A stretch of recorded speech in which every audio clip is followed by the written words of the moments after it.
기도하시겠습니다. 하나님 아버지 감사합니다. 오늘도 말씀 앞에 저희를 불러주시니 참으로 감사드립니다. 하나님, 오늘 말씀을 통하여 주님의 뜻을 깨닫는 귀한 시간 되게 하시고 우리의 삶이 주님과 함께 더불어 하나님이 원하시는 삶으로 나아가게 되는 시간이 될 수 있도록 인도하여 주옵소서. 우리 주님 예수님의 이름으로 기도합니다. 아멘.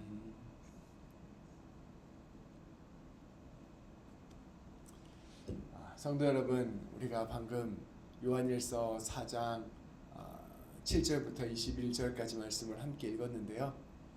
이 말씀을 읽으면서 유난히 많이 나온 단어가 있죠. 사랑. 사랑이 몇 번 나왔을까요? 몇 번 나왔을까요? 대충. 네.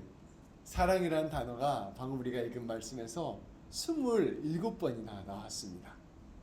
요한일서 전체를 통해서 살펴보면 요한일서 전체에서 사랑이라는 단어가 46번이나 나왔습니다. 그러니까 요한일서는 한마디로 사랑을 가르쳐주는 말씀이에요. 그리고 그 중에서도 오늘 우리가 읽은 말씀은 정말로 사랑을 우리에게 가르쳐주는 말씀이라고 볼 수가 있습니다. 우리가 지금 함께 읽고 있는 이 요한일서 말씀은 사도 요한이 쓴 말씀입니다. 근데 이 사도 요한이 아주 나이가 들 때까지 오래 사셨어요. 이 에베소 교회를 사역하시면서 오래 사셨는데 이제 아주 고령이 되셔서 움직이기조차 어려운 상황이 되었습니다. 제자들이 그를 데리고 교회에 가는 것조차 힘들었고 심지어 말을 하는 것조차 힘든 이제 나이가 되었습니다. 그때 이제 모임을 하게 되잖아요. 그 사도 요한이 성도들 데리고 모임을 할 때 딱 한마디만 계속해서 반복했다고 합니다. 뭐라고 하셨냐면요, 어린 자녀들아 서로 사랑하라. 또 그 할아버지가 어린 자녀들아 서로 사랑하라, 어린 자녀들아 서로 사랑하라, 이 말만 되뇌었다고 합니다. 근데 이제 성도들 입장에서는 그렇지, 우리가 사랑해야지 이런 이제 마음이 들다가도 왜 똑같은 말만 하시는 거예요. 어린 자녀들아 서로 사랑하라, 어린 자녀들아 서로 사랑하라. 그래서 이제 한 번은 성도들이 다른 말씀들도 많으신데 왜 계속 사랑하라 사랑하라 이 말씀만 하십니까? 라고 사도 요한에게 물어보았다고 합니다. 그랬더니 이 사도 요한이 이렇게 대답했다고 합니다. 이것이 바로 주님의 계명입니다. 여러분, 이것만 지키면 족합니다. 이것만 지키면 됩니다. 라고 대답했다는 일화가 있습니다. 일종의 이제 교회에 내려오는 전통의 이야기인데요. 이 제롬이라는 사람의 갈라디아서 주석에 쓰여져 있는 실화를 바탕으로 한 이야기라고 합니다. 정말로 이 요한 사도는 사랑을 가르치는 사도였고요. 그 중에서도 오늘 말씀은 사랑을 담고 있는 핵심적인 말씀이라고 볼 수가 있습니다. 우리가 앞서 말씀에서 나누었듯이 이 에베소 교회, 요한 사도가 사역했던 이 에베소 교회는 영지주의라는 이단 때문에 큰 어려움을 겪었습니다. 이 영지주의가 영적인 지식을 통해서 자기가 구원을 받겠다고 이야기하는 이단이에요. 그러니까 내가 더 많은 영적인 지식을 갖고 있어 라고 생각하면서 얼마나 교만했을까요? 그리고 영적인 지식만이 중요하니 실제 삶에서의 하나님의 사랑을 드러내는 것은 너무나 부족한 모습을 보였습니다. 더군다나 이단이 교회에 들어오니까 너 이단 아니야? 너 이단 아니야? 서로 의심하면서 교회가 갈라지고 상처를 받고 하는 일들이 비일비재했습니다. 이런 상황 속에서 요한 사도는 성도 여러분, 정말로 사랑을 하는 게 가장 중요합니다. 예수님께서 우리에게 가르쳐 주신 그 모든 가르침의 핵심은 바로 사랑입니다 라고 선포하였던 것입니다. 그 요한의 마음, 요한의 가르침이 오늘 무엇보다 말씀에 가득 담겨 있는 것을 우리는 함께 살펴볼 수가 있습니다. 그래서 우리가 이런 배경 위에서 오늘 말씀을 함께 읽어보겠습니다. 먼저 7절 8절 말씀인데요, 우리 함께 해보겠습니다. 우리 함께 봉독할게요. 사랑하는 자들아 우리가 서로 사랑하자. 사랑은 하나님께 속한 것이니 사랑하는 자마다 하나님으로부터 나서 하나님을 알고 사랑하지 아니하는 자는 하나님을 알지 못하나니 이는 하나님은 사랑이심이라. 아멘. 요한은 선포합니다. 사랑하는 우리 성도 여러분, 사랑하는 여러분, 우리가 서로 사랑해야 합니다. 사랑은 하나님께로부터 온 것입니다. 사랑하는 사람이 있다면 그 사람은 하나님으로부터 난 사람입니다. 다시 말하면 그 사람은 하나님을 아는 사람입니다. 그런데 누군가가 사랑하지 않는 모습을 보이고 있다면 그런 사람은 어떤 사람일까요? 그 사람은 하나님을 알지 못하는 사람입니다. 왜냐하면 하나님은 곧 사랑이시기 때문입니다. 이 말씀, 오늘 우리가 읽은 요한일서 4장 7절 8절 이 말씀은 사실 그리스도인들이라면 누구나 기억하고 암송하고 마음에 새겨야 하는 말씀입니다. 하나님은 곧 사랑이십니다. 우리가 하나님 안에 거하게 되면, 또 우리 안에 하나님이 계시게 되면 우리는 자연스럽게 사랑으로 가득 채워지게 됩니다. 하나님이 계신데요, 우리가 하나님 품 안에 안기게 되면, 또 거꾸로 우리의 마음 가운데 하나님이 가득 차게 되면 우리가 사랑으로 가득 차게 된다는 것입니다. 그래서 우리가 이걸 가지고 제가 어떻게 비유를 할까 하다가, 여러분 휴지 하나를 욕조에 물 담아놓고 탁 넣으면 휴지가 온통 물로 가득 적셔지게 되잖아요. 휴지 안에도 물이 차고 휴지 밖에도 물이 차고 쭉 누르면 물이 나오고, 이런 것처럼 우리가 하나님이라는 품 안으로 가득 던져지게 되면, 우리 안에 하나님이 가득 흡수되게 되면 우리가 사랑으로 가득 채워지게 되는 것입니다. 그래서 그 사람을 꼭 짜면 사랑이 나오는 거예요. 이런 존재가 된다는 것을 말씀은 우리에게 선포하고 있는 것입니다. 그래서 사랑을 하는 사람이 바로 하나님을 아는 사람이고, 사랑하지 않는 사람은 하나님을 모르는 사람입니다. 사랑하는 사람은 하나님과의 관계 안에 있는 사람이고, 사랑하지 않는 사람은 하나님과 상관이 없는 사람입니다. 하나님을 믿으면 우리가 열심히 사랑을 해야 된다, 이 말이 아닙니다. 하나님을 믿는다는 말과 사랑한다는 말이 같은 말이라는 뜻입니다. 이렇게 여러분, 하나님을 믿는다는 것은 그저 사랑하는 것입니다 라고 요한사도는 선포하죠. 이어지는 9절 10절 말씀은 이제, 그렇다면 하나님의 사랑은 무엇인가? 하나님이 사랑이시라고 하시는데, 하나님 믿으면 우리가 사랑하는 삶을 산다고 하는데, 그렇다면 하나님의 사랑이 무엇인가 설명하는 말씀이 이어지는 9절 10절 말씀입니다. 우리 함께 9절 10절 말씀도 봉독하겠습니다. 하나님의 사랑이 우리에게 이렇게 나타난 바 되었으니, 하나님이 자기의 독생자를 세상에 보내심은 그로 말미암아 우리를 살리려 하심이라. 사랑은 여기 있으니 우리가 하나님을 사랑한 것이 아니요 하나님이 우리를 사랑하사 우리 죄를 속하기 위하여 화목제물로 그 아들을 보내셨음이라. 아멘. 하나님은 사랑이십니다. 그럼 하나님이 사랑하시는 그 사랑이 무엇입니까? 우리가 그 사랑을 어떻게 하면 알 수 있습니까? 이 질문에 말씀의 응답은 초지일관 주 예수 그리스도를 바라보라입니다. 예수님을 통해서 하나님의 사랑을 알게 되는 것이 바로 그리스도인들이 사랑을 알게 되는 방법입니다. 고대 그리스에는 사랑을 표현하는 여러 단어들이 있었어요. 우리 성도님들 한 번쯤 들어보셨죠? 사랑을 표현하는데 에로스, 그렇죠? 우리가 에로틱하다 이런 말도 있잖아요. 남녀 간의 사랑을 표현하는 에로스. 그리고 필로스, 형제나 친구들 간의 사랑을 설명하는 필로스라는 말이 있습니다. 또 스토르게라는 말도 있어요. 이거는 부모가 자식을 사랑하는 사랑을 이야기하는 게 스토르게라는 사랑이에요. 근데 여기서 우리가 하나님의 사랑이라고 표현하는 이 사랑이라는 단어는 뭐냐면은 아가페입니다. 우리 다 들어보셨죠? 아가페라는 단어를 통해서 하나님의 사랑을 표현하고 있어요. 근데 이 아가페라는 단어는 어떤 뜻이냐면요, 헌신적으로 희생을 하면서 사랑하는 것을 아가페의 사랑이라고 합니다.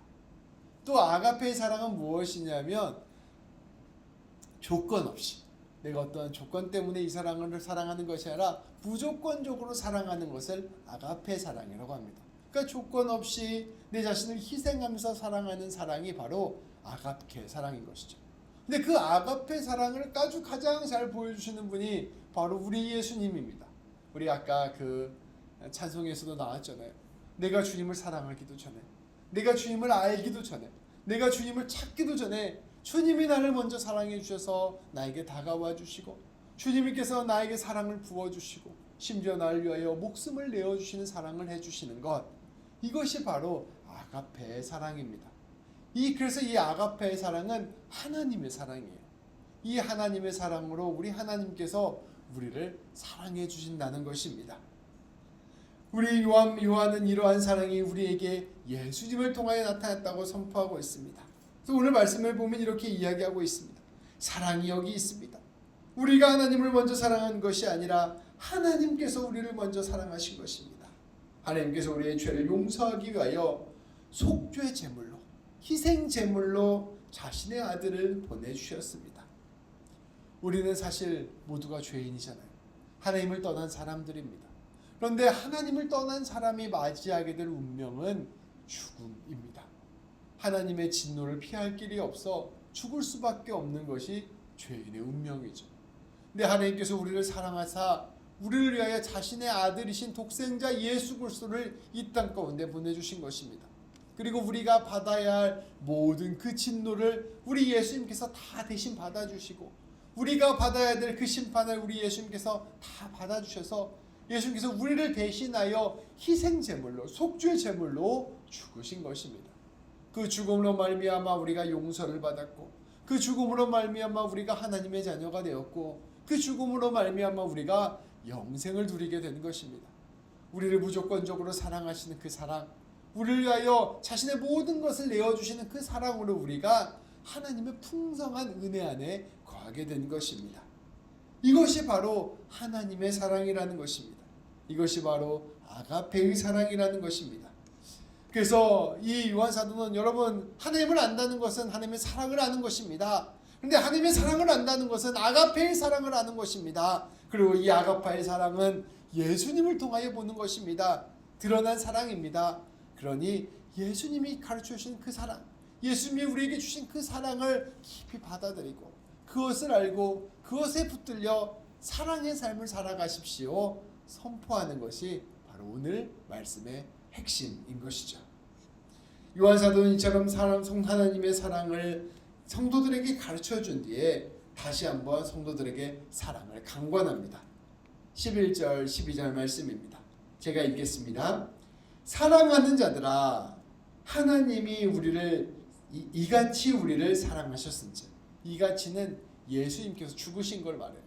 하나님께서 예수님께서 우리에게 내어주심으로 말미암아 무조건적으로 희생을 통하여 우리를 사랑하셨으니 그것을 깨달은 너희는 사랑하는 것이 마땅하도다.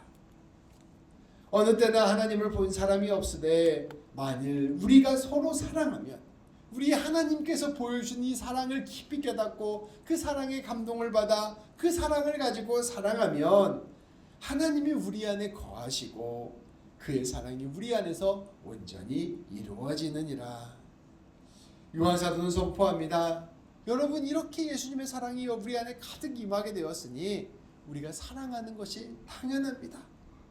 우리가 이렇게 사랑을 하게 되면 하나님이 우리 안에서 계셔서 역사하시게 되고, 우리가 이렇게 서로 사랑하게 되면 우리가 하나님의 살아계심을 보게 되고, 또 우리 곁에 있는 사람도 하나님이 정말로 살아계시는구나라는 것을 보게 될 것입니다. 선포하는 것입니다. 특별히 우리 예수님처럼 우리 자신을 내어주는 사랑, 조건을 달지 않고 사랑하는 그 사랑을 통하여 하나님이 드러나게 되는 것입니다.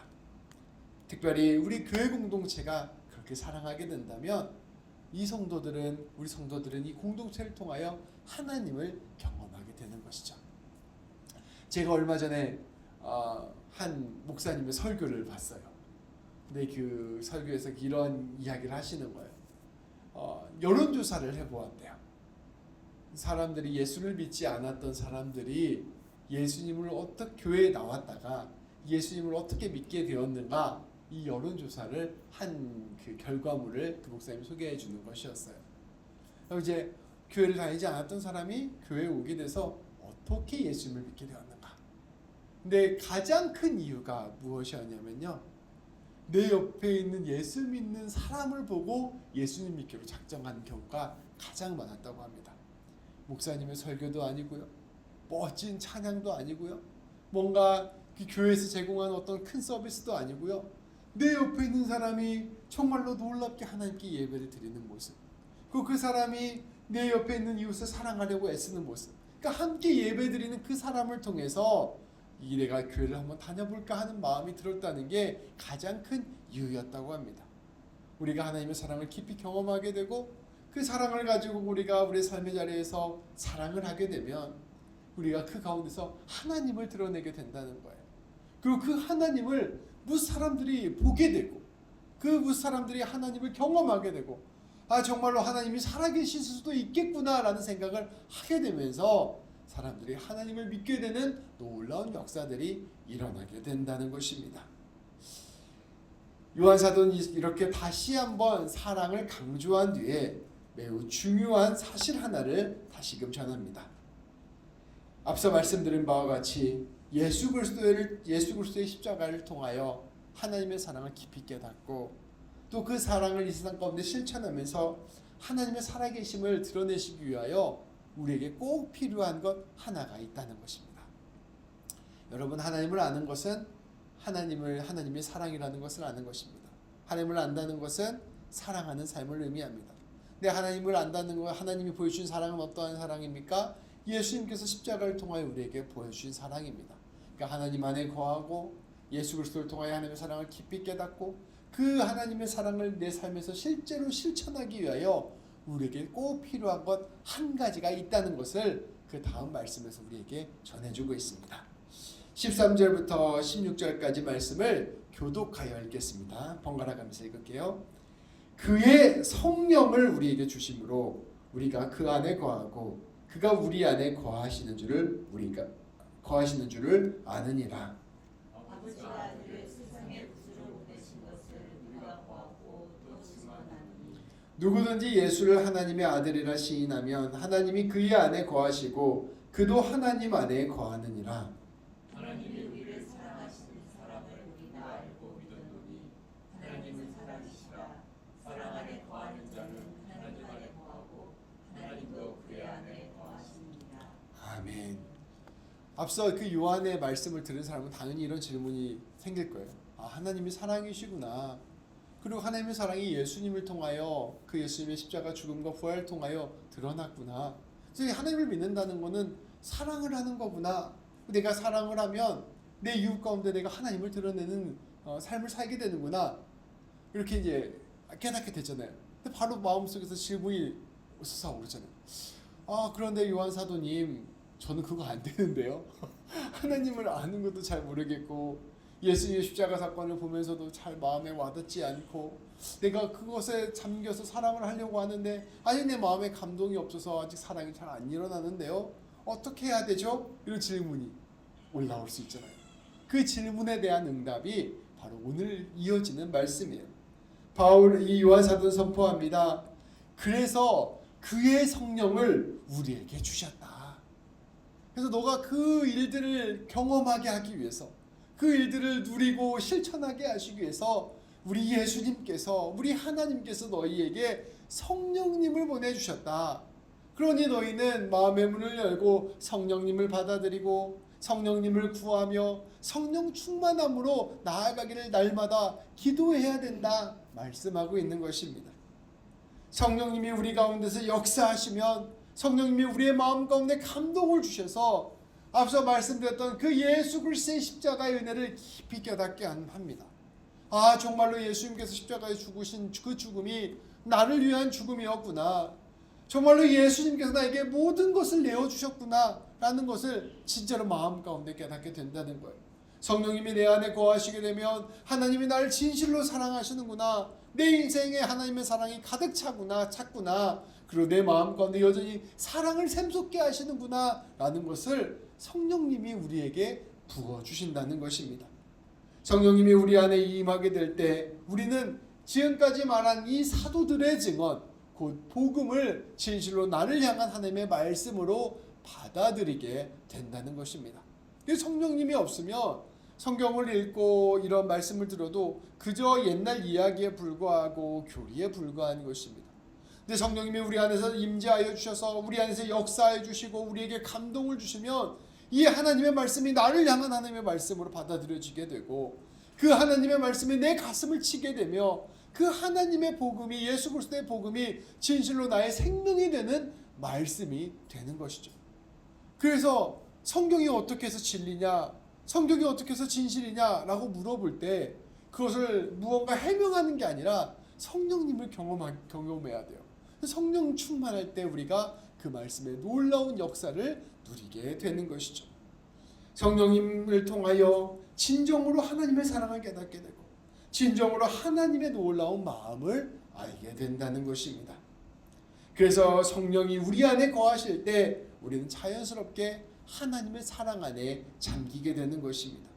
그리고 성령님이 주시는 능력으로, 성령님께서 주시는 지혜로, 성령님 주시는 힘으로 그 사랑을 감당할 수 있게 된다는 것입니다. 특별히 오늘 말씀의 13절에 보면 이런 표현이 있어요. 그의 성령을 우리에게 주심으로 우리가 그 안에 거하고 라는 말이 있습니다. 이 거하다라는 말은 그리스어로 메노라는 단어인데요. 이게 어떤 뜻이냐면 지속적으로 교제하고 친밀하게 늘 함께하는 것을 뜻하는 단어예요. 그러니까 성령님 안에 거한다는 것은 날마다 성령님과 친밀하게 교제하고 성령님 안에서 성령님과 소통하고 성령님과 친밀하게 함께하는 삶을 의미하는 것입니다. 그러니까 한번 내가 성령님 딱 충만해졌어 끝 이런 게 아니라요.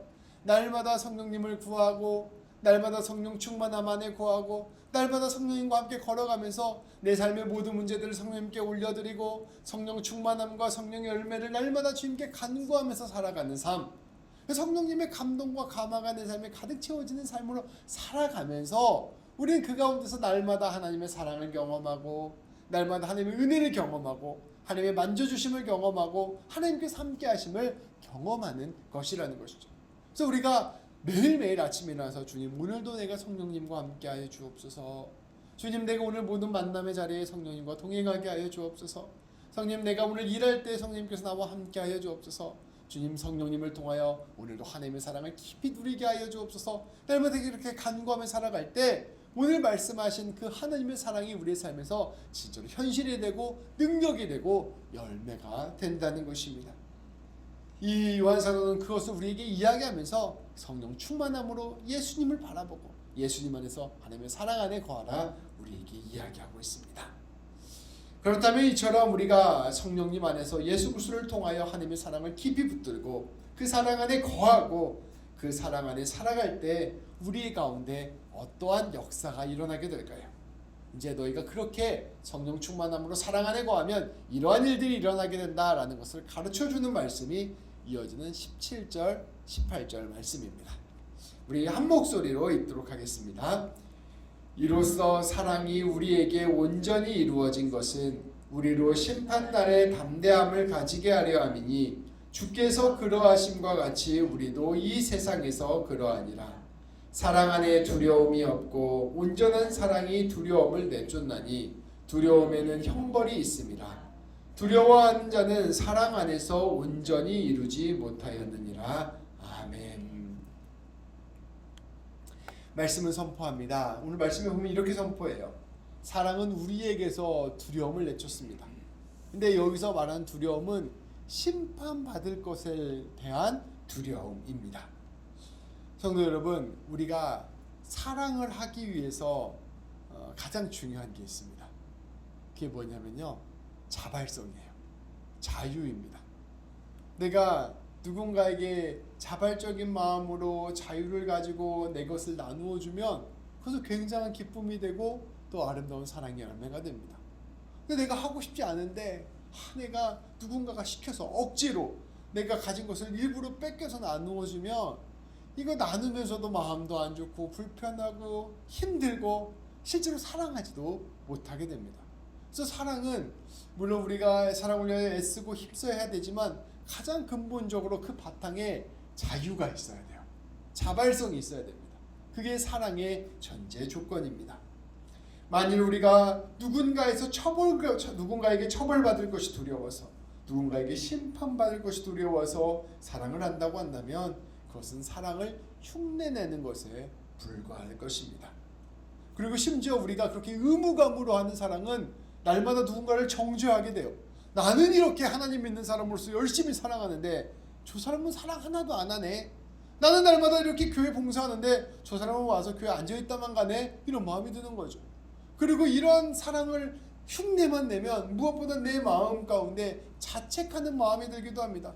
내가 열심히 사랑했어야 되는데 내가 이번에도 이것밖에 못하네. 이렇게 스스로를 낮추는 마음까지 생기게 되는 것이죠. 그래서 이렇게 의무감해하는 사랑은 사랑이라고 할 수도 없는 사랑일 것입니다. 여기에 하나님 사랑의 비밀이 있습니다. 만일 우리 하나님께서 사람이 사랑하는 게 당연한 거야 라고 말씀하시면서 너희가 사랑을 하는 것이 의무야, 너희가 사랑을 제대로 하지 않는다면 다 지옥 갈 거야, 이렇게 말하신다면 우리는 진정으로 사랑을 할 수가 없을 것입니다. 사랑을 이만큼 커트라인 이상 못하면 지옥이야 하면은 우리가 이제 사랑을 하면서도 불안한 거예요. 아, 내가 지금 지옥 갈 사랑인가 천국 갈 사랑인가. 그래서 이제 매일같이 걱정하면서 두려워하면서 열심히 사랑을 하려고 애쓰지만 진짜 사랑을 할 수가 없게 되는 것이죠. 그래서 우리 하나님께서 우리에게 파격적인 조건을 주신 거예요. 그래서 파격적인 일을 하신 거예요. 우리가 아직 죄인 되었을 때 조건을 달지 않고 우리를 지극히 사랑해 주시고 용서해 주시고 사랑할 수 있는 존재로 세워주셨습니다.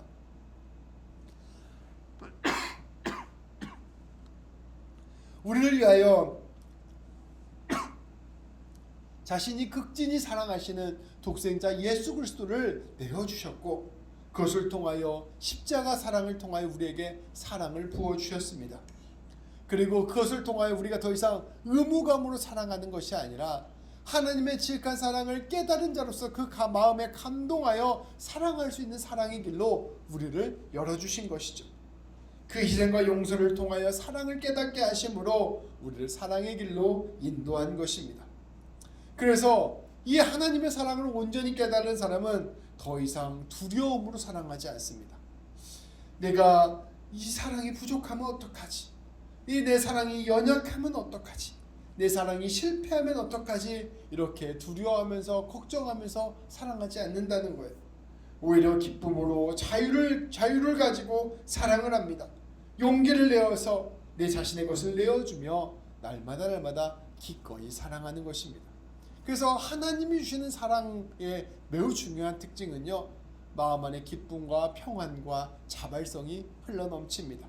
그리고 하나님이 주시는 사랑의 매우 중요한 특징은요, 다른 사람을 정죄하지 않습니다.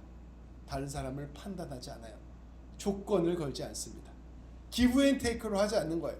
내가 이만큼 사랑했는데 왜 쟤는 저만큼 사랑하지? 이렇게 사랑하지 않아요.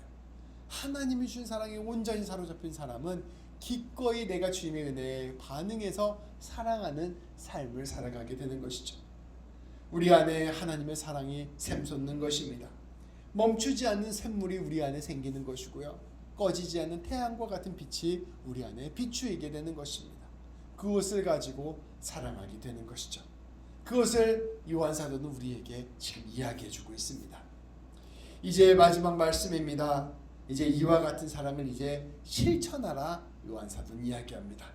19절부터 21절까지 말씀입니다. 거의 결론에 해당하는 말씀인데요, 우리가 한 절씩 교독하겠습니다. 마지막 절은 함께 읽겠습니다. 우리가 사랑함은 그가 먼저 우리를 사랑하셨습니다.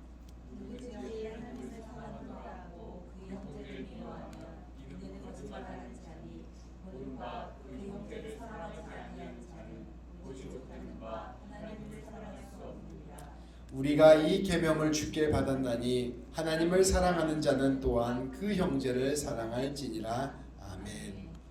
말씀은 거듭 선포합니다. 우리가 서로를 사랑하는 것은 하나님께서 우리를 서로 사랑하셨기 때문입니다. 하나님을 믿는다는 것, 그리스도인이 되었다는 것, 성도가 되었다는 것은 사랑한다는 것과 같은 말입니다. 예수님을 믿는 사람이 사랑해야 된다는 말이 아니고요, 예수님 믿는다는 것은 사랑한다라는 말과 같은 말이에요.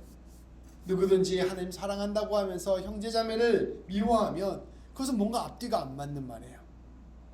내가 밴쿠버 살지만 캐나다는 살고 있지 않아, 이렇게 말하는 거랑 똑같은 거예요. 하나님을 사랑한다고 하면 자연스럽게 당연히 형제자매를 사랑하는 것입니다.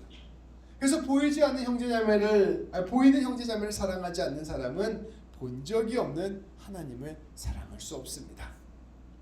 근데 우리가 사실 이걸 조금 더 깊게 들어가 보면 이렇게도 이해할 수가 있어요. 사실 우리가 누군가 보이는 형제를 진짜로 사랑한다는 것은 불가능한 일입니다.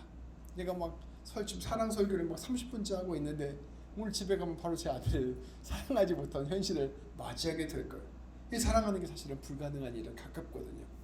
그런데 보이지 않는 하나님을 보게 된 사람, 그래서 눈에 보이지 않았던 사랑을 이제 보게 된 사람, 그것은 사실 기적에 가깝거든요. 하나님을 알지 못했다가 하나님을 알게 된다는 것은 기적이 가깝고요. 예수 그리스도의 십자가 사건이 나를 용서한 사건이고 나를 구원한 사건이요, 지극히 하나님이 나를 사랑하셨다는 것을 보여준 사건이라는 것을 아는 것도 기적입니다. 이 기적을 경험한 사람만이 형제를 사랑하는 그 기적의 길에 한 걸음씩 나아갈 수 있게 된다는 말입니다. 이 놀라운 선물을 우리 하나님께서 우리에게 주셨습니다. 그리고 이것은 우리에게 계명이 되는 말씀이기도 합니다. 하나님을 사랑하게 된 사람은, 그 하나님의 사랑을 경험한 기적을 체험한 사람은 이제 형제자매로 사랑하는 삶을 살아야 합니다. 오늘 말씀을 기억하며 우리는 어떻게 사랑해야 될까를 깊이 생각해 보게 됩니다.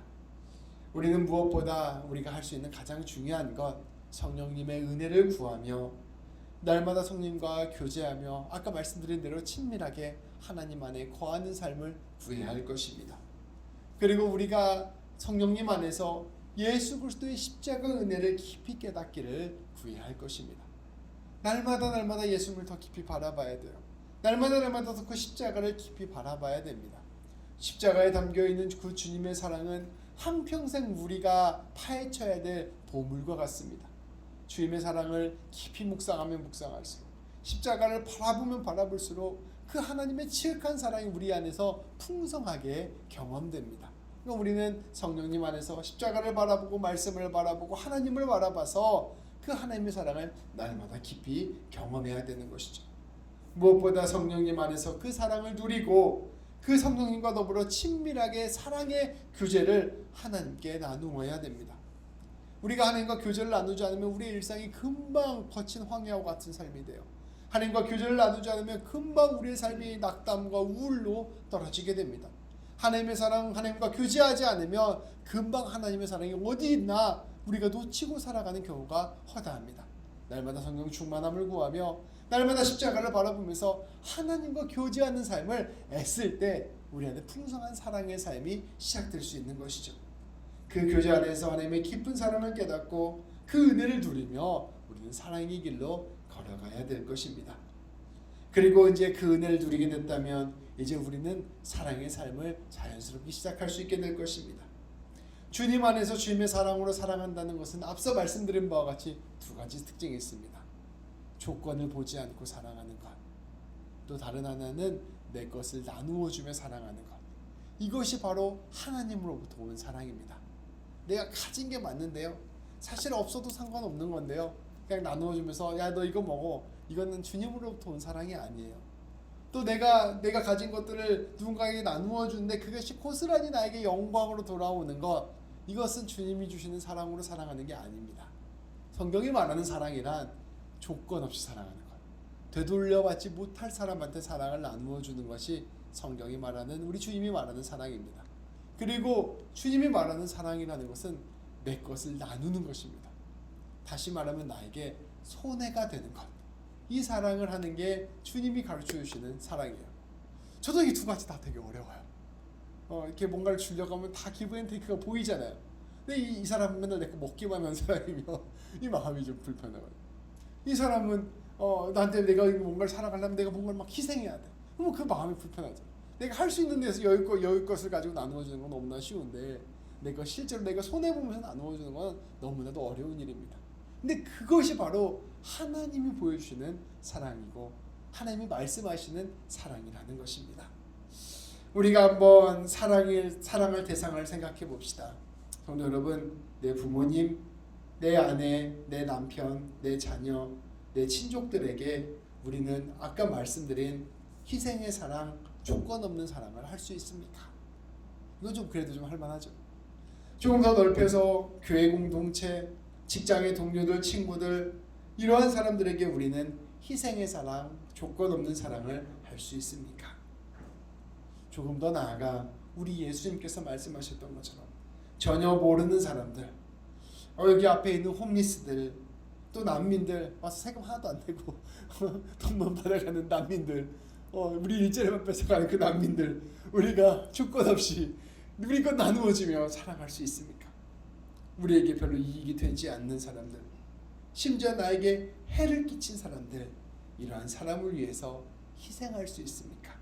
조건을 달지 않고 사랑을 할 수 있습니까? 이 모든 것들을 생각해 보면 우리는 결코 사랑할 수 없는 존재라는 것을 깊이 깨닫게 됩니다. 그러니까 우리가 그냥 다 사람인 거예요. 하나님이 아니라. 그런데 우리 주님께서 우리 안에 거하시게 되면, 또 하나님께서 우리에게 날마다 그 사랑을 우리에게 부어주시면, 우리는 우리의 삶의 자리에서 놀랍게도 조금씩 예수님을 닮아서 하나님의 그 사랑을 하는 삶이 시작되기 시작합니다.